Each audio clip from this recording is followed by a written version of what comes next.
We traditionally think of the month of November as our month of gratitude, really giving thanksgiving and appreciation for all that we have. But right now, are you feeling that? Maybe you're feeling stressed out, worn out, maybe even mommy burnout. All you can focus on is the negatives. What's not going right, what's bothering you, what you wish was different. And you feel so far away from that attitude of gratitude.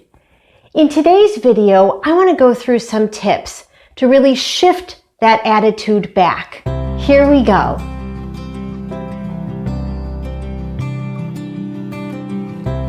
My name is Kathryn Gardner. I am a mom and a health coach for pregnancy and a therapist that specializes in working with moms and pregnant moms. I make these videos for you, giving you easy coping tools, self-care tips, and ways to strengthen yourself during pregnancy, postpartum, and motherhood. So many moms are feeling right now a sense of burnout, feeling like they're easily annoyed, fatigued, feeling like there's too much to do and not enough time, feeling like they're not getting it right, feeling impatient and irritable, feeling like they just want to avoid and go and be by themselves. That mommy burnout puts such a negative lens on so much of what we're going through. And that may really bring up a lot of anxiety.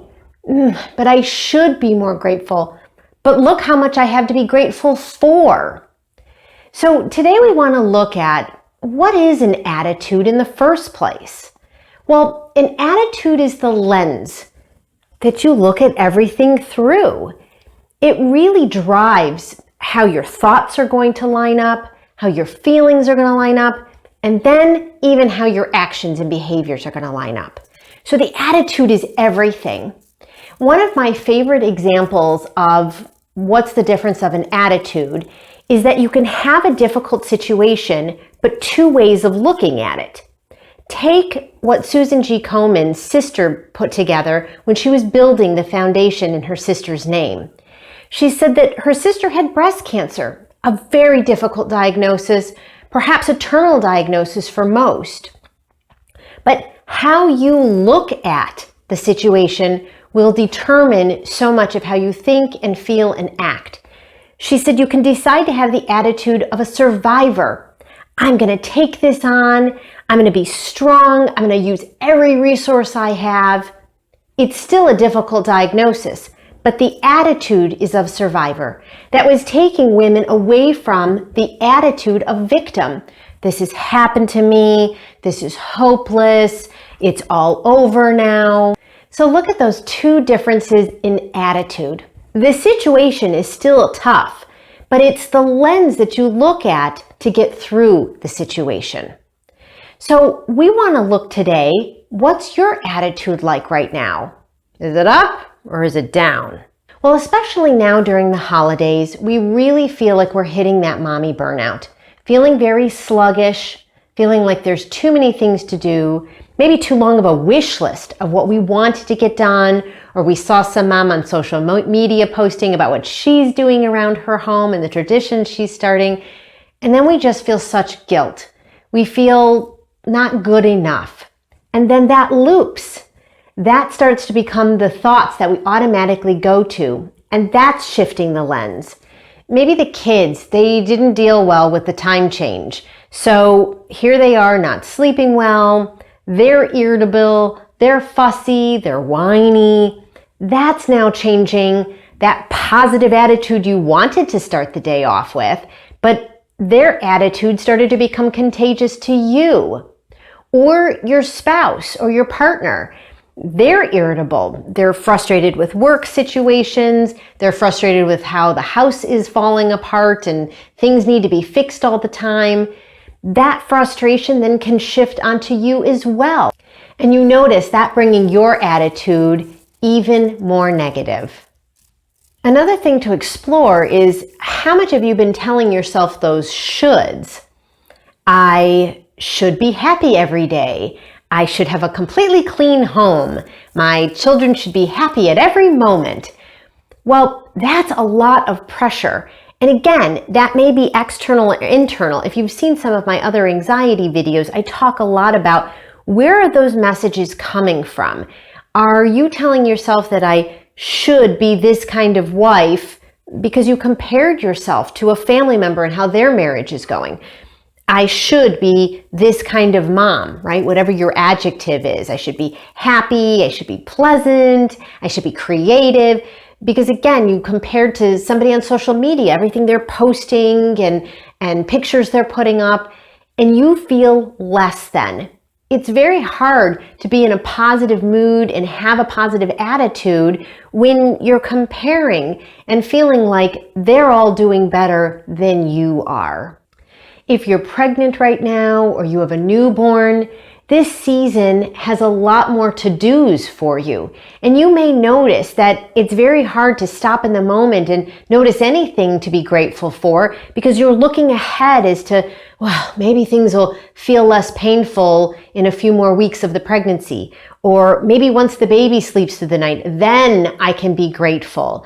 Or once I get to the next doctor's appointment and have the next ultrasound, then I could be at ease. Well, all of that is about thinking about when you're going to be grateful in the future and not recognizing what we can be thankful for here in this present moment. Some of these videos that I've made for you, you can check out my video list talking about that kind of anxiety in first trimester, second trimester, third trimester, talking about the mom guilt that you may be feeling and how to reduce that guilt. I have another video about getting through your to-do list, right? A way to organize it and feel like you're more prepared.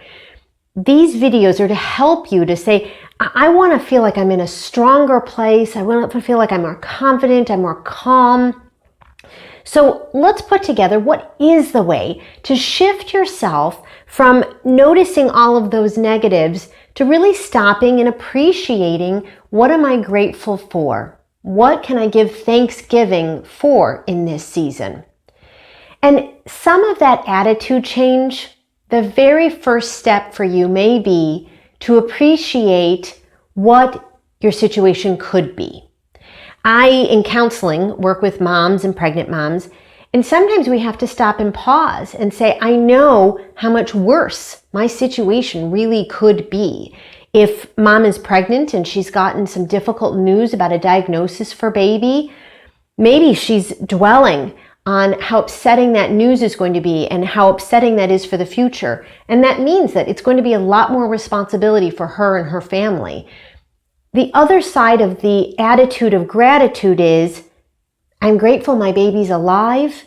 I'm grateful that we'll be able to hold our baby, that we'll be able to have memories and stories with our child and build the family that we pictured on having. That small shift, you're still being realistic about the hardships you're going to have, but it's also appreciating, wow, there are parts of this that I can be grateful for. If you have a colicky newborn, I had one, you can only see how sleepless you are, how irritable it's making you, how frustrating it is to not feel like you're getting a clear answer from your medical team. How do I help my little one? They're so upset day and night. The crying is for hours at end. And you really feel this sense of, I can only focus on the negatives and maybe someday I'll be able to appreciate something. So part of that attitude of gratitude is to come back to this moment and say, is there any part of this that I can be grateful for? Can I shift and recognize that I'm grateful that I do have a medical team that I trust? I can talk to them openly. I can call to the nurses line anytime and ask them questions. Our lactation consultant, she's warm and sweet and has answers for me when I'm stuck with breastfeeding questions. I'm grateful for them because as much as none of us have an exact solution to stop the colicky baby today, we're putting together a plan. We're putting together what we're going to do going forward. And I'm grateful for that.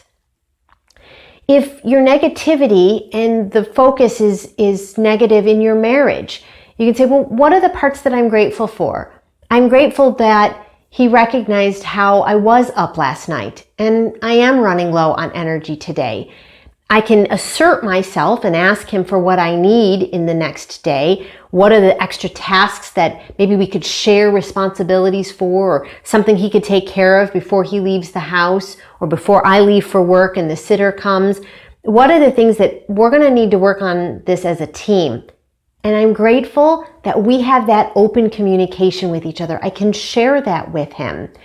Those are those small moments. Maybe he doesn't do the dishes the way that you like, and maybe they changed clothes or not folded the way you would want in the drawer. And you're focused on all those little details. But let's step back. Let's look at the macro. Let's look at the big picture of what we have to be grateful for. And in your notebook, I talk about the mom's notebook in a lot of my videos.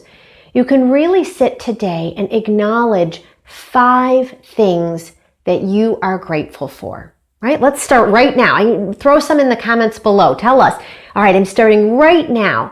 I am grateful for the sun coming up this morning. Sometimes we get really gloomy weather at this time of year.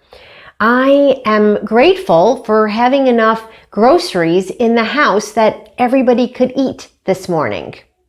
I am grateful that we got a little bit of extra time in the schedule, and I'm going to be able to do something small for my self-care, right? I have that video on how to do self-care for yourself if you have 1 minute's time. I was able to catch my breath, and I put that down in my gratitude journal, and I say, I acknowledge that. I want to draw my lens to be focused on looking around my world for more things to be grateful for. If you've ever seen or read some of the Jack Canfield books, he's the author, one of the authors of Chicken Soup for the Soul.